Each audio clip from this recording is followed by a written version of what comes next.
네, 레위기에 흐르는 피. 오늘은 이제 다섯 번째로 속건제에 대해서 살펴보겠습니다. 본문 말씀이 되겠어요.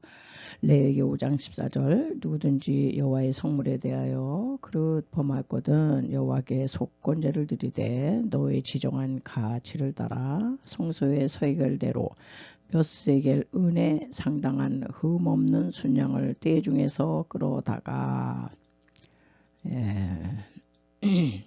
속건제로 드려서 여기서 보면은 몇 세겔 은 이게 중요한 거예요. 성물에 대한 범가를 갚되 그것의 5분의 1을 더하여 제사장에게 줄 것이요 제사장은 그 속건제의 순양으로 그를 위하여 속한즉 그가 사함을 얻으리라. 만일 누구든지 여호와의 금령 중 하나를 부지 중에 범하여 허물이라 벌을 당할 것이니. 네, 여기 이제 순양을 하나 제가 갖고 왔는데요. 반드시 순양이래야 돼요. 아주 흠없는 순양이래야 된다. 네, 누구든지 계속 이어지는 누구든지 여호와께 신실치 못하여 범죄하되 남의 물건을 막거나 전당 잡거나 강도질하거나 늑봉하고도 사실을 부인하거나 남의 잃은 물건을 얻고도 사실을 부인하여 거짓 맹세하는 등 사람이 이 모든 일 중에 하나라도 행하여 범죄하면 그 본물의 5분의 2를 더하여 돌려보낼 것이니 이제 이런 이제 말씀을 하고 계세요. 네, 그래서 이제 속건제 규례를 좀 이제 보면요, 속건제는 그 아시암이라고 하는 이제 단어를 쓰는데요. 무슨 뜻이냐? 과오, 죄과 허물 이제 이런 뜻이에요. 그리고 이제 속건제는 손해를 입혔잖아요. 그러니까 배상해라 이제. 그래서 속죄제와는 달리 주로 하나님의 성물이나 인간에게 해를 끼치며 보험가했을 때 드린 제사로 손해배상으로 본물의 5분의 1을 더해내는 제사다. 이렇게 5분의 1, 20%를 더해서 얹어서 드려야 돼요. 그래서 이런 걸 보면 하나님은 죄에 대한 속죄를 요구하실 뿐만 아니라 어떤 손해를 끼친 것에 대해도 반드시 너희들은 배상해야 돼. 그래서 이 본물에 플러스 20% 5분의 1인가 20%를 이제 더해서 이제 제사를 드려야 되고 배상을 이제 해야 되는데요. 반드시 이제 순양으로 할 때 이거 순양의 몇 세겔의 은, 즉 두 서너 세겔에 상당하는 이제 반드시 이제 순양만 된다고 이제 그렇게 나와 있습니다. 그래서 속건제 의식을 좀 한번 이제 비교를 이제 해봤어요. 구약하고 신약하고 항상 우리가 구약을 살펴볼 때는 신약의 실체를 봐야 돼요. 그래서 구약의 뭐 레위기 제사법에서 속건제 의식은 이렇게 했대. 그러고 끝나면 안 되고 신약에 이렇게 신약과 대조를 좀 이제 해야지 되겠습니다. 구약에서는 이제 오직 순양만 돼요. 암양이 안 됩니다. 속건제는 순양만 된다. 신약으로 와서 우리 예수 그리스도는 속건 제물로 오셨어요. 그래서 오직 only Jesus, 오직 예수 그리스도만이 속건 제물이 됩니다. 다른 이는 없어요. 제물을 끌고 와가지고는 이제 머리에 안수하죠. 안수는 죄를 이제 고백할 때 죄가 양에게로 이제 전가되는 거예요. 인간이 죄를 져놓고는 안수를 하면은 그 죄가 양에게로 이제 들어가는 거예요. 그래서 죄값으로 양이 이렇게 피를 흘리는 겁니다. 죽어가지고. 그래서 이제 양이 피를 받아가지고 제단에 다 쏟죠. 그리고 순양의 기름과 내장은 제단에서 불태워지고 남은 고기는 제사장이 요리하여 먹는다. 이게 이제 신약으로 가지고 오면은 속건제물 대신 예수 그리스도 앞에 우리는 이제 그 십자가 앞에 죄를 회개해야 돼요. 회개하지 않은 죄는 용서를 안 하시죠. 죄를 회개하고 자백하면 죄가 전가돼요. 누구에게로 어디로 십자가로. 그게 우리는 의롭게 보시는 거죠. 자, 이렇게 이렇게 되면 우리 그리스도께서는 그래서 우리 온 인류의 죄를 그냥 뒤집어 쓰시고 이 양 한 마리 모양 십자가 재단에서 그 물과 피를 다 이제 쏟으신 거죠. 그리고 주님의 찢기신 살과 흘리신 피 송찬을 우리에게 주셨어요. 우리는 그분의 살과 피를 먹어야 영적인 이제 생명이 사는 겁니다.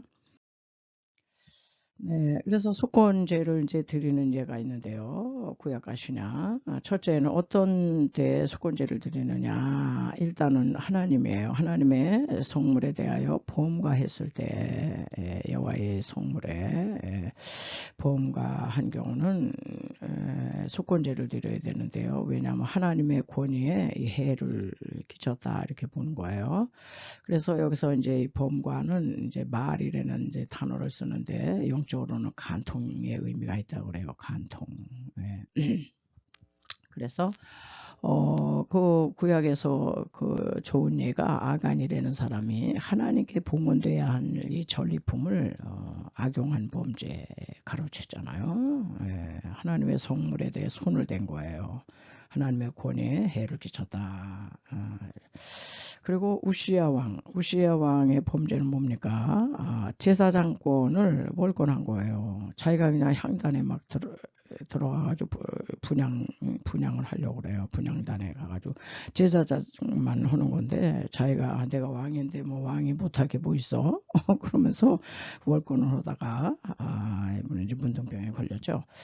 자, 이제 신약으로 오면은 우리는 또 어떻게 범죄할 수 있느냐? 역시 이제 하나님의 성물에 우리는 범과할 수 있어요. 죄를 범할 수 있는데, 즉 하나님께 마땅히 바쳐야 할 것을 이제 욕심으로 살이 사욕으로 챙길 때.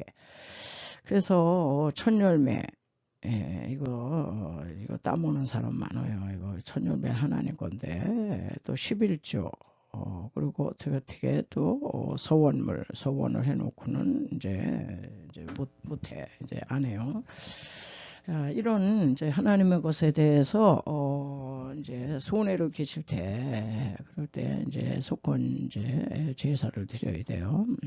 그리고 또 영적으로도 영적 교만으로 자기 직분을 넘어서서 월권할 때가 있어요.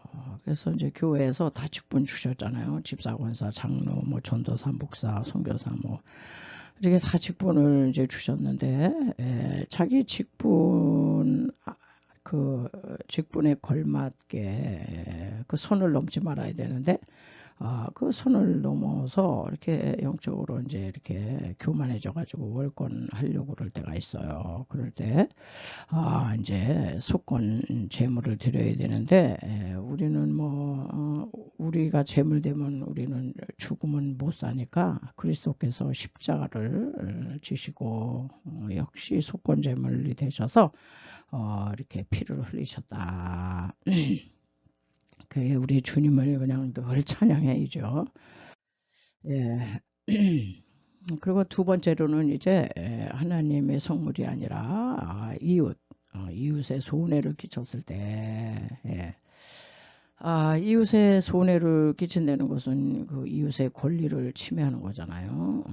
레위 6장 2절에 보시면은 누구든지 여호와께 신실치 못하여 범죄하되 곧 남의 물건을 막거나 정당 잡거나 강도질하거나 늑봉하고도 사실을 부인하거나 남의 이름 물건을 얻고도 사실을 부인하여 고진 맹세할 때 다 이웃에게 손해를 끼치는 거예요. 자, 그럴 때 이제 배상, 꼭 이제 보상을 해야 되는데, 그거는 이제 이 본물에다가 5분의 1, 20%. 그래가지고, 120%를 갚아라. 이제, 손해배상 20%가 붙는 거예요. 120%를. 이웃에게 갚아야 된다. 이제 그렇게 말씀하고 있고요.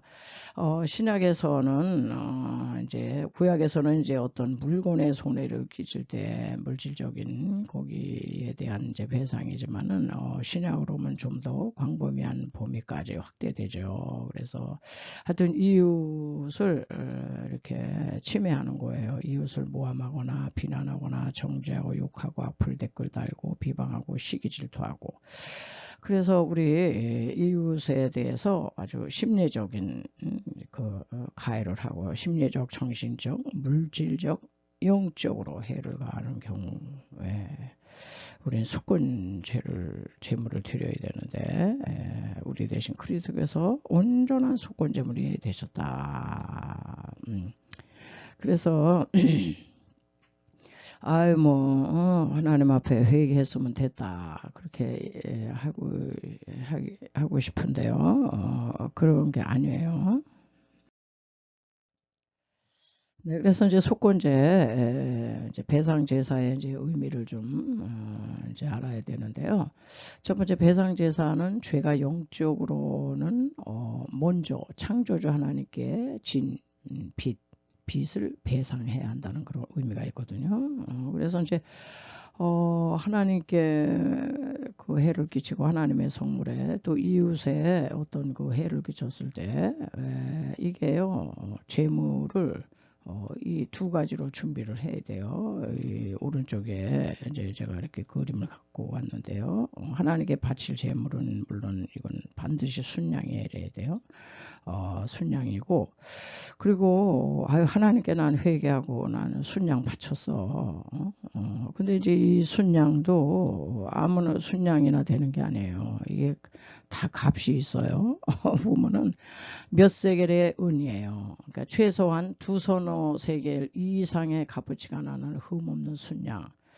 요 가격을 누가 매기느냐? 제사장이 매깁니다. 그래서 제사장이 딱 보았을 때 이거는 최소한 2서너 세겔 이상의 값어치가 나가는 순양이 되겠구나. 그럴 때는 이제 이 양을 하나님께 이제 바치게 되죠.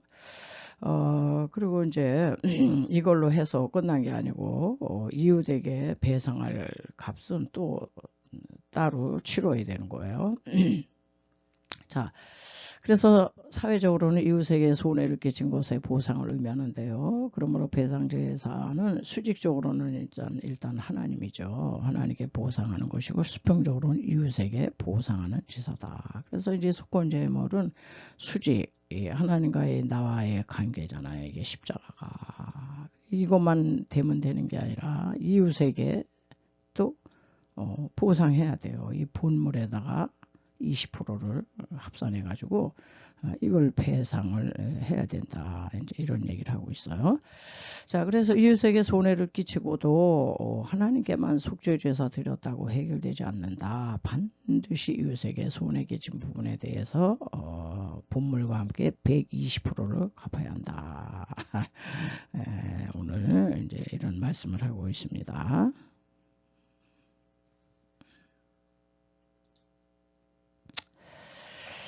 그래서 이제 성경은 아주 그런 예를 이제 여러 군데서 하고 계시는데요. 마태복음 5장 23절에 보면은 예물을 제단에 드리다가 예물을 제단에 드리다가 거기서 네 형제에게 원망 들을 만한 일이 있는 줄 생각나거든 예물을 제단 앞에 두고 먼저 가서 형제와 화목하고 그 후에 와서 예물을 드려라.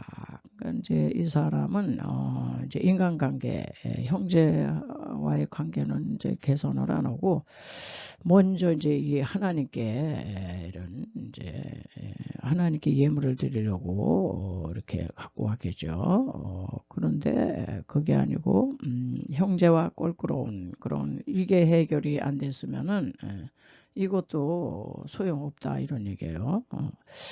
자, 이제 누가복음 19장 8절에도 삭개오라는 이제 분이 있는데 삭개오가 이르기를 주여 보시옵소서 내 소유의 절반을 가난한 자들에게 주게 싸우며 만일 네 것을 토색한 일이 있으면 4배나 갚겠나이다. 이렇게 할 때 이에 오늘 구원이 이 집에 이르렀으니 이제 요 예수님을 이제 만난 삭개오가요, 이웃으로부터 자기가 부당한 이익을 받은 거 이거 다 뚝 잘라서 가난한 이들에게 주고 토색한 거 내가 다 토해내겠다.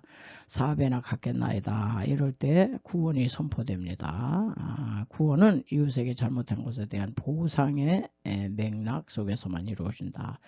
하나님 믿어요. 하나님께 나 회개했으면 됐어. 하나님께만 그 두 손에 세 개에 상당한 순양 바쳤으면 됐지 아니에요. 인간하고 풀어야 된다는 겁니다.